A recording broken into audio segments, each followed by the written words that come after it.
নমস্কাৰ পোষণ ট্ৰেকাৰ সম্বন্ধীয় আন এটি ভিডিঅ'লৈ আপোনালোকক স্বাগতম জনাইছোঁ আজি আমি কথা পাতিম 22.0 ভাৰ্জনত মানে শেহতীয়াকৈ যিটো ৰিলিজ হ'ল 22.0 সেই ভাৰ্জনটোৰ বিষয়ে আমি আজি কথা পাতিম এই ভাৰ্জনটোত কেইটামান বিশেষকৈ তিনিটা মেজৰ চেঞ্জ কৰা হৈছে সেইকেইটা হ'ল CMEM ECC আৰু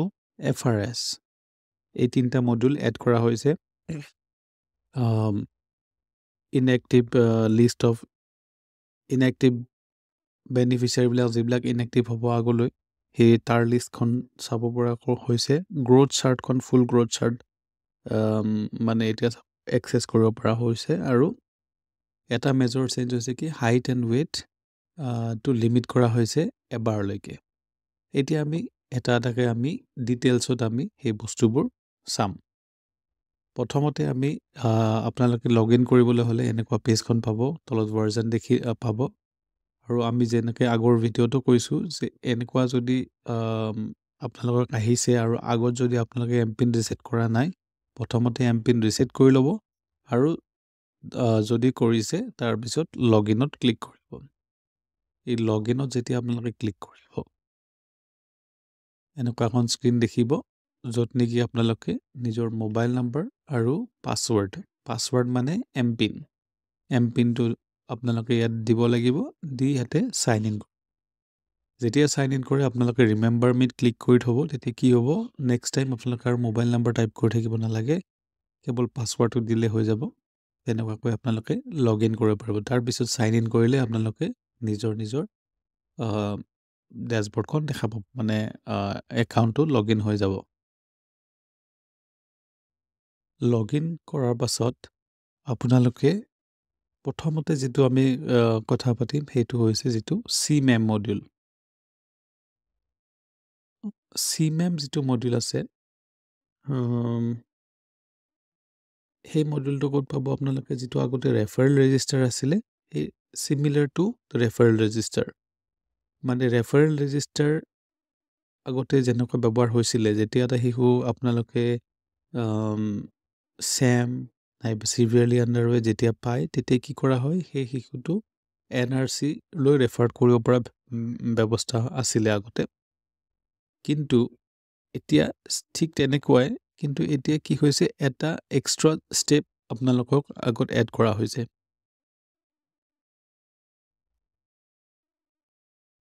CMEM কি হয় CMEM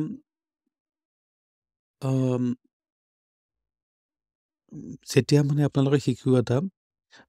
চেম নাইবা চিভিয়াৰলি আণ্ডাৰৱেট পায় তেতিয়া কি কৰে NRCলৈ ৰেফাৰ কৰাৰ আগতে কি হয় কিছুমান এপেটাইট টেষ্ট হয় ইডিমা চেক কৰা হয় মানে ভৰিত পানী জমা হৈছে নেকি হাতত বা ভৰিত পানী জমা হৈছে নেকি সেইটো চাব লাগে তাৰপিছত এপেটাইট মানে খাবলৈ ইচ্ছা কৰিছে নে নাই তো সেই এপেটাইট আৰু ইডিমা যদি চেক কৰা হয় তাৰপিছত কি হয় আপোনালোকে আইদাৰ মেডিকেল এছেছমেণ্টৰ কাৰণে পঠাব লাগে মানে শিশুটো মেডিকেল প্ৰফেশ্যনেল দ্বাৰা চেক কৰিব লাগে নে নাই সেইটো আপোনালোকে ডিচাইড কৰিব তাৰপিছত মেডিকেলত চেক হ'ব RBSK টিম হওক নাইবা PHত কোনোবা ডাক্তৰ হওক নাইবা ANM যোনে চেক কৰে পিছত তেওঁলোকে তাৰপিছত ৰেফাৰ কৰিব NRCত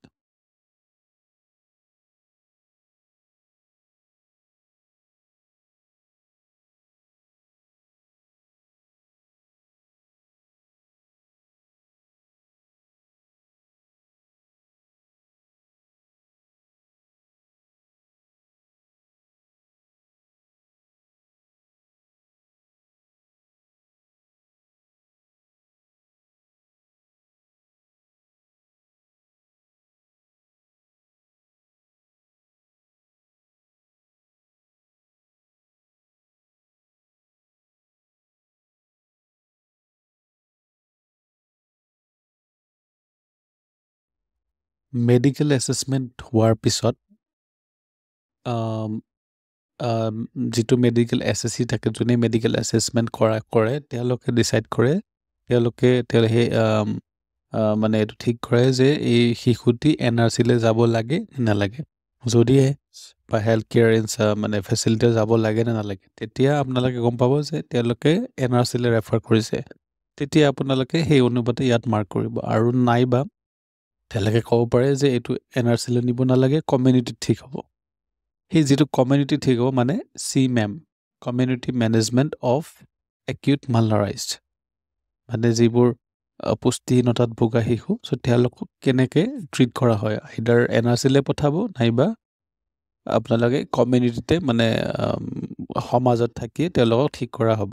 হয়নে? চ' সেইটোৱে CMAM। ইয়াত আমি এতিয়া বৰ্তমান আমি কি কৰা হৈছে, ইয়াত প্ৰাইমেৰী ফেজ হিচাপে ষ্টেজ 1 CMAM এড কৰা হৈছে, য'ত নেকি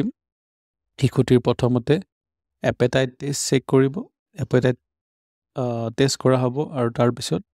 ইডিমাৰ কথা চেক কৰা হ'ব, তাৰপিছত মেডিকেল এছেছমেণ্টলৈ পঠোৱা হ'ব আৰু তাৰপিছতহে NRC নাইবা কমিউনিটিত এড কৰা হ'ব।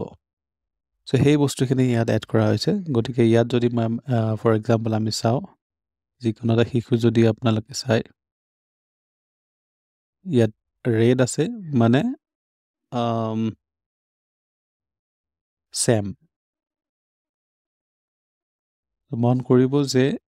চেম নাইবা ছেভিয়াৰলি আণ্ডাৰৱেট, বাট চেম কম্পনেণ্টটো থাকিব লাগিব।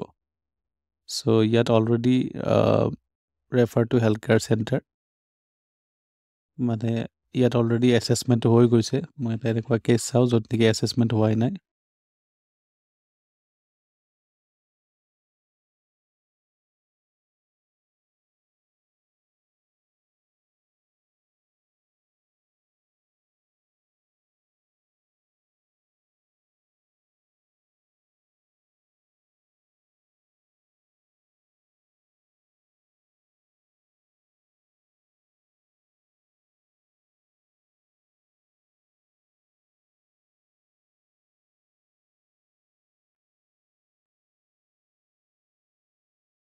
ইয়াত যেতিয়া দেখিছে এই শিশুটি চেম আৰু চিভিয়াৰলি আণ্ডাৰৱেট, মন কৰিব যদি চেম চিভিয়াৰলি আণ্ডাৰৱেট হয় নাইবা অকল চেম হয়, তেতিয়াহে এই CMAM-ৰ প্ৰক্ৰিয়াটো আৰম্ভ হ'ব। ত' তেতিয়া প্ৰথম যিটো হয় সেইটো হ'ব এপেটাইট টেষ্ট। যেতিয়া এপেটাইট টেষ্টত আপোনালোকে ক্লিক কৰিব যে এপেটাইট টেষ্ট কৰিব লাগে সেই শিশুটোৰ প্ৰথম ষ্টেপ হিচাপে, তো ইয়াত আহিব যে under age group of 6 months to 6 years। ত' 6 months to 6 years 6 মাহৰ ওপৰত শিশুৰ ওপৰতহে এই এপেটাইট টেষ্টটো এপ্লিকেবল হয়, কাৰণ 6 মাহৰ তলত এই এপেটাইট টেষ্ট প্ৰযোজ্য নহয়। চ' এই যিটো এপেটাইট টেষ্ট আছে তাত আছে যে সুধিব যে শিশুটিয়ে ভালদৰে খোৱা লোৱা কৰিছে নে নাই। গুড এপেটাইট, ভালদৰে খোৱা লোৱা কৰিছে যদি। পুৰ এপেটাইট, ভালদৰে খাব ল'ব মন কৰা নাই, তেতিয়াহ'লে এইটো ক্লিক কৰিব। মানে শিশুটিক জোৰ কৰিব লগা হৈছে খাবলৈ, সেইটো পুৰ এপেটাইট, খাব ল'ব মন কৰা নাই এনেকুৱা। ৰিফিউজ মানে child refuse food even after persistent comment, বহুত জোৰ কৰিলেও সেই শিশুটিয়ে যেতিয়া নাখায়। চ' এই তিনিটা অপশ্যন আপোনালোকে চিলেক্ট কৰিব। যদি ফৰ এক্সাম্পল এপেটাইট গুড এপেটাইট আছে, সেইটো ক্লিক কৰিব, প্ৰচিড কৰিব, তেতিয়া সুধিব যে শিশুটিৰ মেডিকেল কণ্ডিশ্যন আছে নেকি,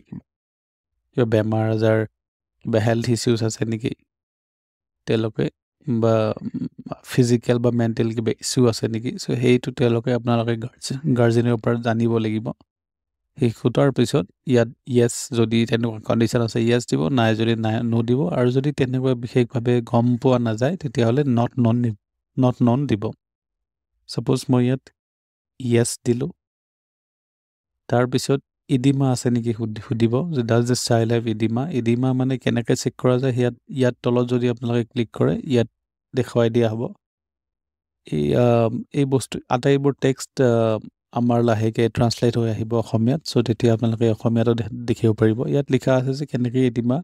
টেষ্ট কৰিব লাগে। ভৰিত প্ৰেছ কৰিব লাগে, 10 about 10 seconds মান ধৰি থাকিব লাগে, তাৰপিছত এৰি দিব লাগে। তাৰপিছত যদি আপোনালোকে এনেকুৱা এটা গাঁত হৈ থাকে তেতিয়াহ'লে এডিমা আছে, আৰু যদি এনেকুৱা গাঁত হৈ নাথাকে তেতিয়াহ'লে তাত এডিমা নাই। ইয়াত ফৰ এক্সাম্পল ইয়াত ফৰ এক্সাম্পল মই ইডিমা থকা বুলি দিলোঁ য়েছ ইডিমা আছে তেতিয়াহ'লে ছাবমিট কৰাৰ পিছত এনেকুৱা এটা আহিব যে সেই শিশুটি এতিয়া হেল্থ কেয়াৰ ফেচিলিটিলৈ ৰেফাৰ কৰিব লাগে মানে হেল্থ কেয়াৰ মানে ক'ৰবাত এনাৰ্জি হওক ক'ৰবাত হওক সেইটো ৰেফাৰ কৰিব লাগিব তাৰপিছত আৰু যেনেকুৱা আগৰ যিটো প্ৰক্ৰিয়া আছে আগতে যেনেকৈ ৰেফাৰেল ৰেজিষ্টাৰৰ প্ৰক্ৰিয়াটো আছিলে ঠিক তেনেকুৱাকৈ ডেট চিলেক্ট কৰাৰ পিছত আকৌ NRCত ৰেফাৰ কৰা যাব তাৰপিছত আকৌ এডমিশ্যনৰ কাৰণে বিচাৰিব তাৰপিছত এডমিশ্যনৰ পিছত ষ্টেটাছ বিচাৰিব ষ্টেটাছ হোৱাৰ পিছত ৰিলিজ মানে কিউৰ হ'ল নে নহয় তেতিয়ালৈকে এই প্ৰচেছটো চলি থাকিব তো আগৰ নিচিনাই ঠিক তেনেকুৱা প্ৰচেছ কেৱল প্ৰথমত এপিটাইট টেষ্ট তেনেকুৱা আহে ঠিক আছে এতিয়া আমি চাওঁ ছাপ'জ নেক্সট কেছটো এনেকুৱা আৰু এটা শিশু আছে আমি চাই লওঁ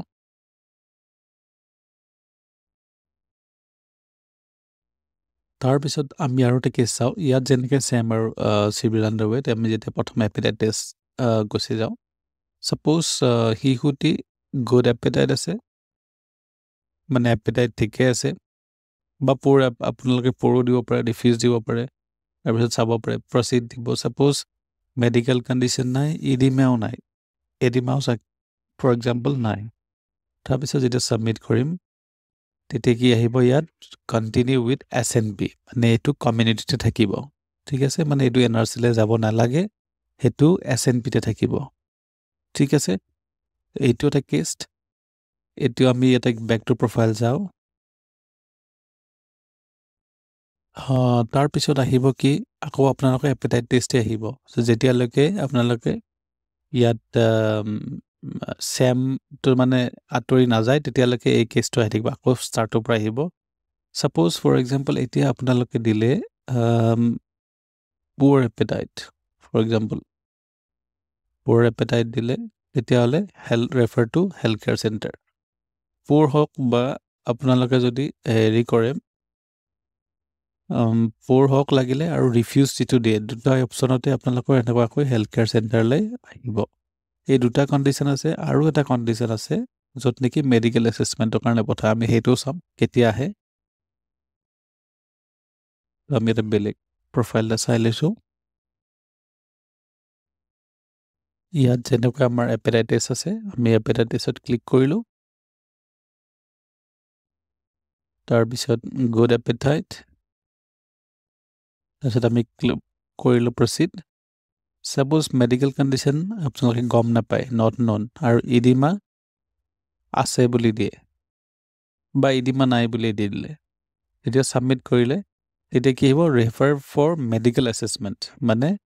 মেডিকেল এছেছমেণ্টলৈ পঠাব লাগে মানে সেই শিশুটি কোনোবা এটা RBSK টিম বা যিকোনো হেল্থ কেয়াৰ প্ৰফেচনেল দ্বাৰা চেক কৰাব লাগিব মেডিকেল এছেছমেণ্টত যাব চ' এইটো আপোনালোকে মেডিকেল এছেছমেণ্টলৈ পঠোৱা হ'ল এতিয়া কি হ'ব যেতিয়া শিশুটি তাৰ পৰা কিবা এটা আপডেট পাব তেতিয়া আপোনালোকে ইয়াত আপডেট কৰিব লাগিব ছাপ'জ মেডিকেল এছেছমেণ্টৰ পৰা আপোনালোকে গম পালে যেতিয়ালৈকে চেক কৰি ক'লে যে এইটো হেল্থ কেয়াৰলৈ মানে NRCলৈ বা ক'ৰবালৈ ৰেফাৰ কৰিব লাগিব তেতিয়া আপোনালোকে আকৌ ৰেফাৰ টু হেল্থ কেয়াৰ দিব আৰু যদি তেওঁলোকে কয় যে এইটো কমিউনিটিতে ঠিক হ'ব তেতিয়াহ'লে কণ্টিনিউ SNP বুলি ক্লিক কৰিব তাৰপিছত ডেটটো দিব কোনদিনাখন মেডিকেল এছেছমেণ্ট হ'ল তাৰপিছত ছাবমিট কৰি দিব ছাপ'জ ইয়াত মই দিলোঁ যে ইয়াত কণ্টিনিউ SNP মানে শিশুটো মানে NRCলৈ নাযায় কমিউনিটিতে থাকিব মানে ঘৰতে থাকিব তেওঁলোকক কেয়াৰ লোৱা হ'ব SNPৰে হওক বা তেনেকুৱা বেলেগ মেজাৰ্ছেৰে হওক চ' এইটো ছাবমিট কৰি দিব তাৰপিছত সেই শিশুটি আকৌ প্ৰফাইলত যেতিয়া চাই ইয়াত কিন্তু আপোনালোকে আকৌ এপেটাইটিছ আহি আছে কিহৰ কাৰণে কাৰণ ইয়াত এতিয়াও ছেম হৈ আছে যেতিয়া গ্ৰ'থ মনিটৰিং কৰিব তাৰপিছত এইটো যদি ছেমটো মেম হৈ যায় বা নৰ্মেল হৈ যায় তেতিয়া ইয়াৰ পৰা এই প্ৰচেছটো আঁতৰি যাব চ' তেতিয়ালৈকে এই লুপটো চলি থাকিব তো বেচিকেলি মেমত এইখিনিয়ে চেঞ্জেছ কৰা হ'ল যে আপোনালোকক ৰেফাৰ কৰাৰ আগতে এইখিনি প্ৰচেছ এপেটাইট টেষ্ট মেডিকেল কণ্ডিশ্যন এই দুটা অপশ্যন আহি গ'ল ইয়াতে চ' আপোনালোকে সেই অনুপাতে যদি ছেম চিলড্ৰেন থাকে আপোনালোকৰ তাত ছেম প্লাছ চিভিয়াৰ আণ্ডাৰৱেট যিয়ে হওক তেতিয়া আপোনালোকে এই প্ৰচেছটো ফ'ল' কৰিব লাগিব চ' এয়া হৈছে আমাৰ মেম চ' নেক্সট যিটো চেঞ্জ আহিছে তাত হ'ল সেইটো হৈছে ECC ECC যিটো আছে early childhood care and education so' ECC আপোনালোকে মডিউলবিলাক প্ৰচেছবিলাক এক্টিভিটিছবিলাক আই থিংক কৰি আছে সেইটো আপোনালোকে অলৰেডি ট্ৰেইনিং পাইছে চ' ECC এক্টিভিটিবিলাক যেতিয়া আপোনালোকে কৰে চ' সেইটো এতিয়া ইয়াতে মাৰ্ক কৰিব লাগিব যে কোনবিলাক এক্টিভিটি আপোনালোকে কৰিছে যেতিয়া ECC ক্লিক কৰিব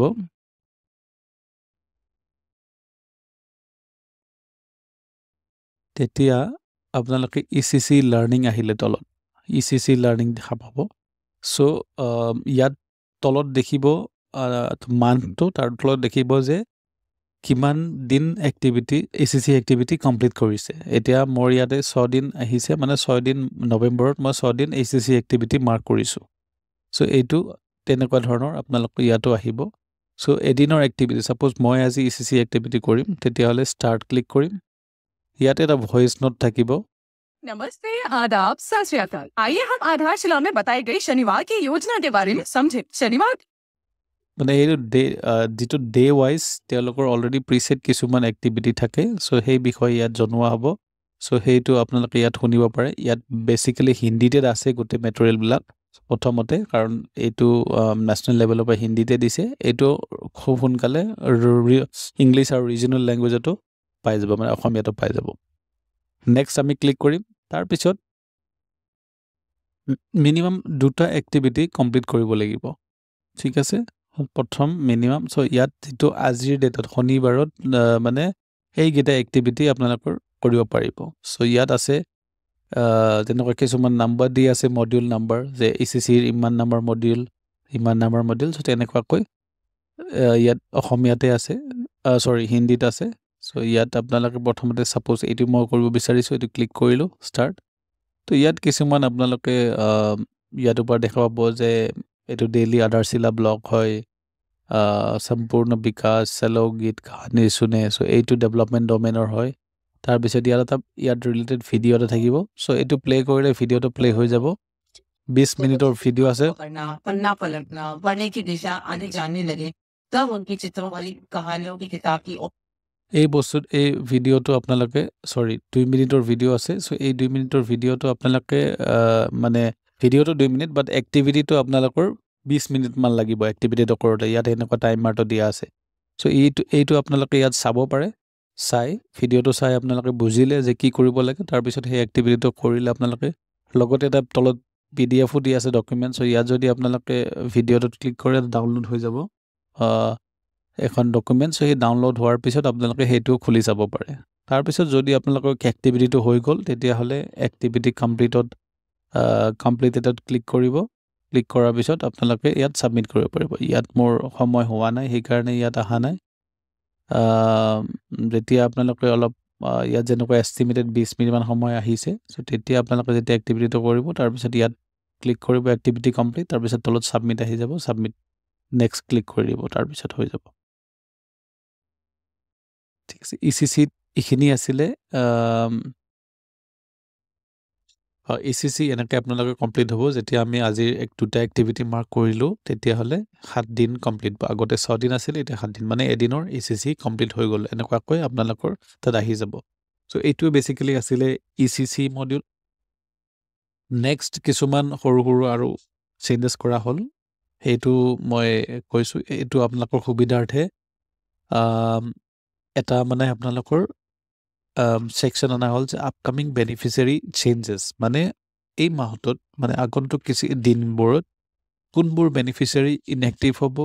নাইবা মাইগ্ৰেট হ'ব বেলেগ কেটেগৰীলৈ নাইবা ইয়াত যদি আমি ক্লিক কৰোঁ ইনএক্টিভ হ'ব এক্সপেক্টেড ডেলিভাৰী প্ৰথম আহে এক্সপেক্টেড ডেলিভাৰী যদি অহা কেইদিনমানত যদি এটা এক্সপেক্টেড ডেলিভাৰী আছে মোৰ কোনোবা এটা প্ৰেগনেণ্ট ৱমেন ডেলিভাৰী কৰিবলগীয়া আছে নেক্সট মান্থত বা তেতিয়াহ'লে এইটো মান্থত বা নেক্সট মান্থত তেতিয়াহ'লে এইবোৰ ইয়াত আহি যাব যে অমুক বেনিফিচিয়াৰী ইয়াতে আপোনালোকৰ কি কয় আহি যাব যে ইমান তাৰিখে এক্সপেক্টেড EDD আছে মানে এক্সপেক্টেড ডেলিভাৰী চ' সেই অনুপাতে আপোনালোকে নিজৰ প্লেন কৰিব পাৰে ষ্টেপ মানে ল'ব পাৰে যিখিনি তো এইখিনি ইয়াত আহি যাব নেক্সট আছে ইনএক্টিভ বেনিফিচিয়াৰী ইয়াত দেখিব যে অমুক বেনিফিচিয়াৰী 9 তাৰিখে ইনএক্টিভ হ'ব মানে এইটো লেক্টেটিং মাদাৰ হয় চ' এই লেক্টেটিং মাদাৰগৰাকী 9 তাৰিখে ইনএক্টিভ হৈ যাব ডিচেম্বৰৰ চ' সেই অনুপাতে তেতিয়া আপোনালোকে গম পাব যে মই THR দিব লাগে নে নালাগে ছাপ'জ ধৰক এটা বেনিফিচিয়াৰী 5 তাৰিখে ইনএক্টিভ হ'ব চ' সেইগৰাকী বেনিফিচিয়াৰীক আপোনালোকে 25 দিনৰ THR দিব নালাগে চ' ঠিক তেনেকৈ আপোনালোকে সেই প্লেনিংবিলাক কৰিবৰ কাৰণে ইয়াত ইনএক্টিভ বেনিফিচিয়াৰী আহি যাব ইয়াত যে কোনটো বেনিফিচিয়াৰী কিমান মানে নেক্সট আগন্তুক দিনবোৰত মানে ইনএক্টিভ হ'ব নেক্সট আছে কেটেগৰী চেঞ্জ মানে ছাপ'জ এইগৰাকী বেনিফিচিয়াৰী 0 to 6 মান্থৰ পৰা 6 মান্থ to 3 ইয়াৰ্ছত মানে হেৰি হ'ব 6 এপ্ৰিলত চ' এইটো মানে আপোনালোকে ইয়াত চাব পাৰিব আমুক বেনিফিচিয়াৰীটো 0 to 6 টোৰ পৰা 6 মান্থ to 3 ইয়াৰ্ছলৈ আহিব 1 ডিচেম্বৰত এইটো চেঞ্জ হৈ যাব চ' ইয়াতো আপোনালোকে চাব পাৰে আগতে আমি দেখিছিলোঁ যে কোনোবা এগৰাকী বেনিফিচিয়াৰী ছাপ'জ 6 মান্থ to 3 ইয়াৰ্ছৰ আছে কোনোবা এগৰাকী 6 মান্থ to 3 ইয়াৰ্ছৰ আছে আৰু তেতিয়া আপোনালোকে THR দিব ছাপ'জ 10 তাৰিখে মানে সেইগৰাকী বেনিফিচিয়াৰী বা 5 তাৰিখে 3 to 6 ইয়াৰ্ছলৈ গুচি যাব তো তেতিয়াহ'লে তেতিয়া ধৰক আপোনালোকে THR দিব নালাগে কাৰণ অলৰেডি 5 তাৰিখে HCMলৈ গুচিয়ে যাব মানে 3 to 6 ইয়াৰ্ছলৈকে গুচি যাব তেতিয়া আপোনালোকৰ HCM আহি যাব চ' সেইকাৰণে আগতে কিছুমান ইছ্যু আপোনালোকে দেখিব পাইছিলে যে ছাপ'জ এগৰাকী বেনিফিচিয়াৰী মই যেনেকৈ ক'লোঁ 5 তাৰিখে 3 to 6 ইয়াৰ্ছলৈ গুচি গ'ল তেতিয়া বাট 2 তাৰিখে আপোনালোকে অলৰেডি THR দিছিলে 25 ডেইজৰ তাৰপিছত কি হয় যেতিয়া HCMলৈ গুচি যায় শিশুটো আপোনালোকৰ চেণ্টাৰলৈ আহিব আৰম্ভ কৰে ষ্টাৰ্ট কৰে তাৰপিছত কি হয় আপোনালোকে HCM দিব লাগে চ' 5 দিন তাৰপিছত যেতিয়া 25 ডেইজ অলৰেডি দিছে 5 দিন যেতিয়া এদিনকৈ ক্লিক কৰি যাব 6 নম্বৰ দিনত মানে 6 ডে যিটো আছে 6 নম্বৰ দিনত তেতিয়া আহি যাব যে লিমিট এক্সিড বুলি আহে কাৰণ 25 + 5 30 ডেইজ হৈয়ে গ'ল SNP 30 ডেইজতকৈ বেছি SNP দিব নোৱাৰিব তো সেইটো কাৰণে কি হ'ল আপোনালোকে এইটো ইয়াত চাব পাৰে যে কোনগৰাকী চেঞ্জ হ'ব আৰু সেই একৰ্ডিংলি আপোনালোকে প্লেন কৰিব পাৰে নেক্সট যিটো চেঞ্জ আহিছে সেইটো যিটো চিলড্ৰেন কেটেগৰীত আপোনালোকে চাই ছাপ'জ মই 6 মান্থ to 3 ইয়াৰ্ছ চালোঁ চ' ইয়াত যেতিয়া এটা শিশুৰ যদি আপোনালোকে ৰাইট ক্লিক কৰে তেতিয়া এটা গ্ৰ'থ হিষ্ট্ৰী চাব পাৰে মানে তেওঁলোকৰ কি লাষ্ট 3 মান্থত কিমান কি হাইট ৱেট মেজাৰ হ'ল আৰু তাৰ ষ্টেটাছবিলাক আহি যায় যে কি এইগৰাকী যেনেকৈ মানে লাষ্ট 3 মান্থত ছেমে হৈ আছে ইয়াত ছেম হৈ আছে তেনেকুৱা আকৌ 3 মান্থৰ ইয়াত আহে আৰু 3 মান্থছৰ গ্ৰাফ ইয়াত চাব পাৰে 3 মান্থছৰ গ্ৰাফ চাব পাৰে ইয়াত অকল 3 মাহ যোৰা যিটো ষ্টেটাছ আছে তাৰ গ্ৰাফখিনি আহি যাব ইয়াত ষ্টেণ্ডিং ৱেট আণ্ডাৰ ৱেট আৰু ৱেষ্টিঙত এতিয়া এই ফুল হিষ্ট্ৰী অপশ্যনটো আহিছে ইয়াত যদি আমি ক্লিক কৰি দিওঁ তেতিয়াহ'লে কমপ্লিট শিশুটো এণ্ট্ৰি ৰেজিষ্টাৰ হোৱাৰ পৰা লৈকে এতিয়ালৈকে যিমানবোৰ হাইট ৱেট মেজাৰ হ'ল তাৰ গ্ৰাফটো ইয়াত চাব পাৰিব ইয়াত হয়তো 3 মাহৰ আগতেহে এড হৈছে বাট এনিৱে যদি ষ্টাৰ্টিঙৰ পৰা এড হয় তেতিয়াহ'লে ষ্টাৰ্টিঙৰ পৰা গ্ৰ'থ মনিটৰিং যিটো কৰা হয় ইয়াৰ চাৰ্টখন চাব পাৰিব চ' এই ফুল হিষ্ট্ৰীটো ইয়াত এড কৰা হৈছে আগতে এইটো নাছিলে এইটো আগতে অকল 3 মাহৰ হিষ্ট্ৰী ইয়াত চাব প্লট হৈছিলে গ্ৰাফত এতিয়া ফুল হিষ্ট্ৰী মানে কমপ্লিট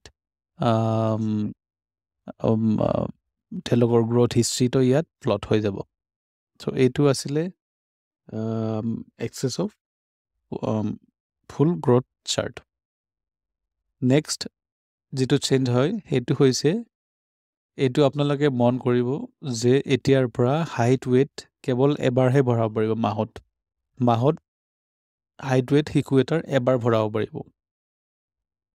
কিন্তু যদিহে এটা শিশু ছেম হয় বা চিভিয়াৰলি আণ্ডাৰ ৱেট হয় তেতিয়া তেওঁলোকৰ আকৌ আপোনালোকে গ্ৰ'থ মনিটৰিং কৰিব পাৰিব সেইটো কেছত বাট তাত বাহিৰে বাকী এটা শিশুত যদি মই আজি growth monitoring height and weight ভৰালোঁ তেতিয়া কিন্তু কাইলৈ যদি মই আকৌ ট্ৰাই কৰোঁ আগতে আছিলে কি এদিনত কেৱল এবাৰে কৰিব পৰা আছিলে নেক্সট দিনাখনৰ পৰা আপোনালোকে চেঞ্জ কৰিব পৰা আছিলে কিন্তু এতিয়াৰ পৰা সেইটো বন্ধ হ'ল এতিয়াৰ পৰা অকল এবাৰে কৰিব পাৰিব এটা গ্ৰ'থ হাইট এণ্ড ৱেট এবাৰে ভৰাব পাৰিব ঠিক আছে এইটো বুজিলেনে যে যেতিয়া আপোনালোকে এটা শিশুৰ হাইট এণ্ড ৱেট ভৰাব অকণমান সাৱধানে ভৰাব কাৰণ সেইটো চেঞ্জ আকৌ সেই হাইট এণ্ড ৱেটটো সেই মাহটোৰ বাবে লক হৈ যাব যেতিয়া আপোনালোকে ছাবমিট কৰিব ঠিক আছে নেক্সট মান্থত আপোনালোকে ভৰাব পাৰিব So এইটো চেঞ্জ হ'ল হাইট এণ্ড ৱেইট নেক্সট তাৰপিছত যিটো চেঞ্জ আহিছে সেইটো হ'ল FRS মানে ফেচিয়েল ৰিকগনিশ্যন ছিষ্টেম এইটো বিষয়ে বিতংভাৱে আমি ভিডিঅ' আগতে বনাম যে কেনেকৈ সেই যেতিয়া THR দিব আপোনালোকে এটা বেনিফিচিয়াৰী কেটেগৰীক THR যেতিয়া দিব প্ৰেগনেণ্ট উইমেন হওক বা লেক্টেটিং মাদাৰ হওক তেওঁলোকৰ FRS মানে ফেচিয়েল ৰিকগনিশ্যন ছিষ্টেম ব্যৱহাৰ কৰিব ছাপ'জ ফৰ এক্সাম্পল ইয়াত যেনেকৈ আছে আগতে কেৱল আপোনালোকে THR ভৰাব লাগিছিলে যে number of days number of packets হয়নে বাট এতিয়া কি হ'ব যদি যেতিয়া আপুনি THR ক্লিক কৰে বাট এতিয়া ইয়াত প্ৰথমে দেখাব যে মোবাইল নাম্বাৰ ভেৰিফাই হোৱা নাই যদি হোৱা নাই সেইটো কৰাব লাগিব আৰু নহ'লেও আপোনালোকে স্কিপ কৰিব পাৰিব প্ৰথমতে আকৌ ইয়াত স্কিপ কৰি পিছত আপোনালোকে প্ৰফাইলত গৈ চেক কৰিব পাৰিব তাৰপিছত আছে যে বেনিফিচিয়াৰী ফটো কেপচাৰ হোৱা নাই যদি আপোনালোকে ফটো কেপচাৰ হোৱা নাই আৰু EKYC হোৱা নাই তেতিয়াহ'লে এইটো ফটো কেপচাৰ আৰু EKYC ইয়াত কৰিব লাগিব ক্লিক কৰি নাইবা স্কিপ কৰিব পাৰে তাৰপিছতহে এই পেজটো আহিব তেতিয়া আপোনালোকে নাম্বাৰ অফ ডেইজ চিলেক্ট কৰিব লাগিব কিমান দিনৰ ডেইজৰ বাবে দিছে নাম্বাৰ অফ পেকেট চিলেক্ট কৰিব লাগিব নাম্বাৰ অফ পেকেট চিলেক্ট কৰিব লাগিব ইয়াতে ছাপ'জ 012 যি হওক তাৰপিছত ফেচ অথেণ্টিকেশ্যন এতিয়া যিহেতু ইয়াত EKYC আৰু হেৰি হোৱা নাই এইটো মানে ফ্ৰিজ হৈ আছে তেতিয়া কি হ'ব এইটো ফেচ অথেণ্টিকেশ্যন ক্লিক কৰিলে আকৌ ফেচ কেপচাৰ হ'ব ফেচ কেপচাৰ হৈ তাৰপিছত THR দিব পাৰিব ঠিক আছে এইটো প্ৰচেছ যেতিয়া হ'ব ইয়াত এইটো অলৰেডি আহি গ'ল এতিয়া মানে আমাৰ অসমত আগতে অসমত নাছিলে বেলেগ বেলেগ ষ্টেটত আছিলে বাট ষ্টিল এইটোত আমি এটা হেণ্ডছ অন ট্ৰেইনিং দিম যে এটা আমি কেছ বাই কেছ আপোনালোকক দেখাম তাৰপিছত এইটো বেছি ক্লিয়াৰ হ'ব বাট মই ইয়াত দেখালোঁ যে এইকেইটা চেঞ্জ আহিছে THR দিব লাগিলে আপোনালোকে তেনেকৈ দিব লাগিব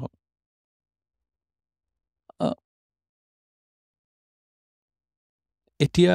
যেতিয়া আপোনালোকে THR দিয়ে বৰ্তমান তেতিয়া মই এটা কথা কওঁ যে এতিয়া যদি আপোনালোকে দিব লাগে তেতিয়াহ'লে ছাপ'জ EKYC বা পেণ্ডিং যদি এইটো বুজি নাপায় বৰ্তমানভাৱে তেতিয়া স্কিপ কৰিব পাৰে স্কিপ কৰি ইয়াত নাম্বাৰ অফ ডেজটো চিলেক্ট কৰিব যে মই 25 ডেজৰ বাবে দিছোঁ মই 2টা পেকেট দিছোঁ ছাপ'জ তাৰপিছত প্ৰচিড উইদাউট অথেণ্টিকেশ্যনটো এতিয়া বৰ্তমান ক্লিক কৰিব তাৰপিছত প্ৰচিড কৰি দিব তেতিয়া আপোনালোকৰ THRটো দিয়া যাব ঠিক আছে বাট FRS যেতিয়াৰ পৰা মেণ্ডেটৰী হ'ব তেতিয়াৰ পৰা আপোনালোকে থ্ৰু ফেচ অথেণ্টিকেশ্যন দিব লাগিব চ' এতিয়া বৰ্তমানলৈ আপোনালোকে তেনেকৈ দিব পাৰিব যে মই আকৌ এবাৰ দেখাই দিছোঁ THR এতিয়া বৰ্তমান যেতিয়া আপোনালোকে যেতিয়ালৈকে FRS মানে ফেচিয়েল ৰিকগনিশ্যন ছিষ্টেমটো বুজি নাপায় তেতিয়ালৈকে আপোনালোকে এটা কাম কৰিব পাৰে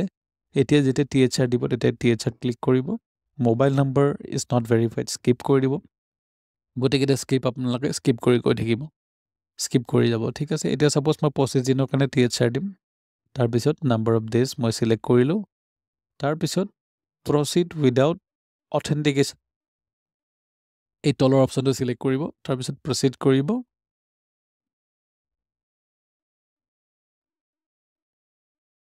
তেতিয়া আপোনালোকৰ THR ডিষ্ট্ৰিবিউটেড হৈ যাব ঠিক আছে চ' বৰ্তমান আপোনালোকে তেনেকৈ দি থাকিব তাৰপিছত আমি ট্ৰেইনিং আপোনালোকক দিয়াৰ ব্যৱস্থা কৰা হ'ব যে হেণ্ডছ অন ট্ৰেইনিং দিয়া হ'ব যে তাত আপোনালোকে চিলেক্ট কৰিব পাৰিব যে কেনেকৈ তাত আপোনালোকে বুজি পাব যে কেনেকৈ ফেচিয়েল অথেণ্টিকেশ্যন ইউজ কৰা যায় চ' তেতিয়া আপোনালোকে বেছি ক্লিয়াৰ হ'ব তেতিয়া সেই অনুপাতে আপোনালোকে THRও দিব পাৰিব বাট